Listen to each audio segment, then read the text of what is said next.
Now I'm going to do it in dorsiflexion.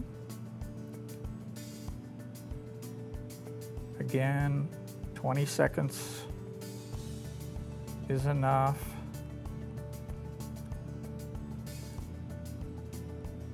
Calcaneofibular, and then back behind.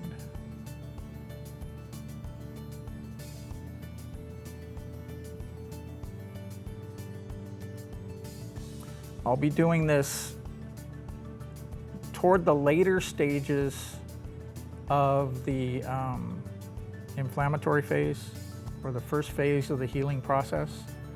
And then when we get to the second phase, or the repair stage, I'm going to increase the time that I'm frictioning the ligaments.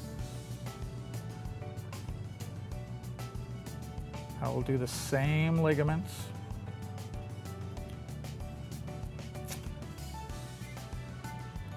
Dorsiflexion, plantar flexion. But I'm going to do it for a longer period of time.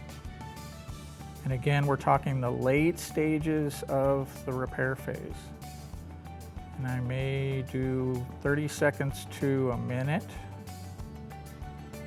And again, if there's any kind of pain associated with this, you need to stop immediately.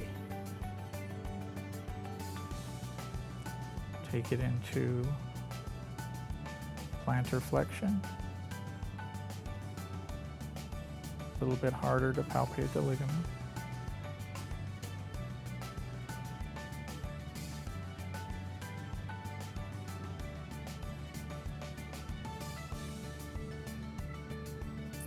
Okay, so next we would get into the third phase, or what we call remodeling.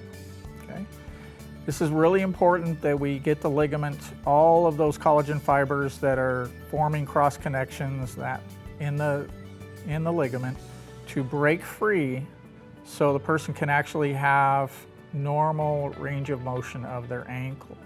Okay, so in this case, I will actually, near the later stages of the remodeling phase, I will probably do about 2 minutes. I'll start at 1 minute, and if everything's okay and there's no pain, I will probably go to 2. And I'm going to do it much shorter for the video. I'm going to take it into plantar flexion and do the same thing. When you're doing this work, if they have an increase in swelling or inflammation and pain, then you did too much. Okay, so you need to give it a little bit more time, and then reduce the amount of time that you're actually working on the ligaments. All right, so I also, in this situation, in second and third phases of healing, is I will actually work the entire foot. Okay, we want to make sure that we have good blood flow to the area. I may continue to do lymphatic drainage if there is residual inflammation. Okay, also will work above the joint.